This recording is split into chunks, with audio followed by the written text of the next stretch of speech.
कोशिश करने वालों की कभी हार नहीं होगी। बचपन से आप पढ़ रहे हैं। मैं इस लाइन का दुनिया का सबसे बड़ा विरोधी हूं, जिसने लाइन बोली अगर मुझे मिल जाए तो मैं बम से उड़ा दूं उस आदमी को। सर्कस कितने लोगों ने देखा है? पहले हमारे यहाँ होता था, तंबू वंबू लगा के सर्कस होता था। अब तो क्या है, बहुत जगह बंद हो गया है, एनिमल्स के लिए बहुत सारा रिस्ट्रिक्शंस है।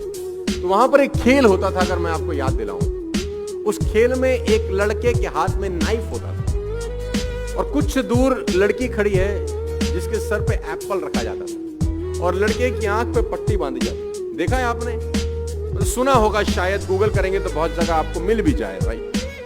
अब वो लड़के का कारनामा क्या होता था कि वो लड़का चलाता था चाकू और ऊपर जो सर के ऊपर सेब था उसके 2 टुकड़े हो जाते थे।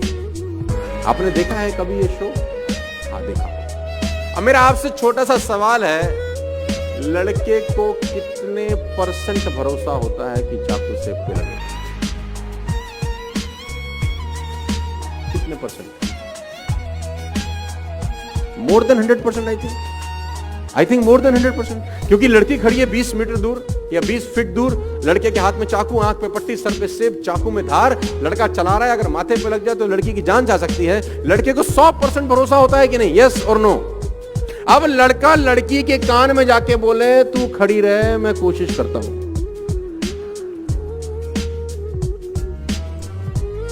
रुकेगी? हाँ, मैं कर तो रहा हूं कोशिश। Stay here, trust me, I am trying my best, don't go anywhere. कोशिश कर रहा हूं मैं। आपके बेटे ने अगर आपसे कहा पापा मैं कोशिश करता हूं पास होने की, क्या बोलोगे तुम? जूते से मारेंगे तुझको। आप में से कितने लोग ऐसे हैं जो यहां से निकलने के बाद अपने पड़ोसी को जिसके साथ बैठे हैं उसको बोलेंगे चल घर जाने की कोशिश करते हैं? आप नहीं बोलेंगे, बिकॉज यू आर 100% कॉन्फिडेंट। आप में से कितने लोग ऐसे हैं जो कहते हैं चल खाना खाने की कोशिश करें? आप नहीं कहते, बिकॉज यू आर 100% कॉन्फिडेंट। आप में से कितने पति अपनी पत्नियों को या पत्नियां अपने पति को बोलती हैं चल आज प्यार करने की कोशिश करें? नहीं कहते, बिकॉज यू आर 100% कॉन्फिडेंट। कोशिश शब्द तभी इस्तेमाल होता है जब आप डाइसी हैं अपने मन, आपके मन में डाउट है शायद नहीं होगा। और मैं कहता हूं पुराने जमाने में 1 रुपए का सिक्का डालते थे तो कॉल होती थी, राइट? 99 पैसे से तो लोकल कॉल नहीं हो सकती, वो भी 100% चाहिए। मैं कभी भी प्लान बी के फेवर में नहीं रहा हूं अपनी जिंदगी में। लोग कहते हैं ना प्लान ए नहीं चला तो प्लान बी चलेगा ही नहीं साला। जब प्लान बी होगा, जब प्लान ए ही है और बी है ही नहीं, 100% प्लान ए हिट हो जाता है, 100% हिट होता है। क्योंकि आपके पास कोई विकल्प नहीं होता। आप ये नहीं कहते कि ये कोशिश करेंगे, ये नहीं हुआ तो ये कर लेंगे, फिर तो होता ही नहीं है, क्योंकि आपके पास सेकंड ऑप्शन अवेलेबल है। 2 राजाओं की कहानी है, मैं आपको सुनाना चाहूंगा ये कोशिश वोशी वाले चैप्टर को लेकर। समृद्ध राजा था एक, दूसरा था बहुत मरियल टाइप। तो जो मरियल राजा था उसके गुप्तचरों ने बताया कि जो ये समृद्ध राजा है एक दिन तुम पे अटैक करेगा, आज के 3 दिन के बाद, खबर बहुत पक्की है, और अगर इसने अटैक कर दिया विल बी नो मोर, हम रहेंगे नहीं कहीं के।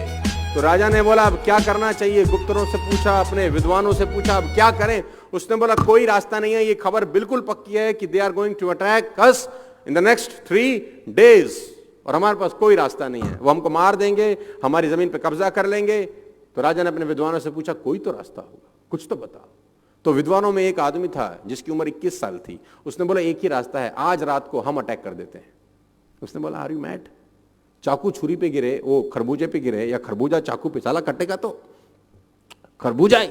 उसने बोला नहीं सर, चांस है कि हड़बड़ाहट में हम जीत जाएं, उनकी तैयारी नहीं है, लेट्स डू इट टुनाइट। तो राजा को युक्ति पसंद आई, क्योंकि ये तो तय था कि 3 दिन के बाद मरने वाले हैं। राजा ने अपनी सेना तैयार करी और कहते हैं कि उसकी सीमा में प्रवेश कर गया लड़ाई करने के लिए। दोनों सीमाओं को एक पुल जोड़ता था, एक फ्लाईओवर जोड़ता था, जिसमें नदी का बहुत खतरनाक बहाव था। तो जब सेना एक जगह से दूसरी जगह पुल पार कर गई तो राजा ने एक युक्ति लड़ाई, राजा ने उस पुल में आग लगा दी। तो लोगों ने बोला ये क्या कर रहे हो? बोला वापस नहीं जा सकते, अब या तो मरो या नो रिवर्ट बैक, और you will be shocked to know जीत गए। आपके पास जब वापस भागने का रास्ता होता है तो मामला गड़बड़ हो जाता है फिर। No plan B in my point of view. आप डिफर कर सकते हैं मेरे से।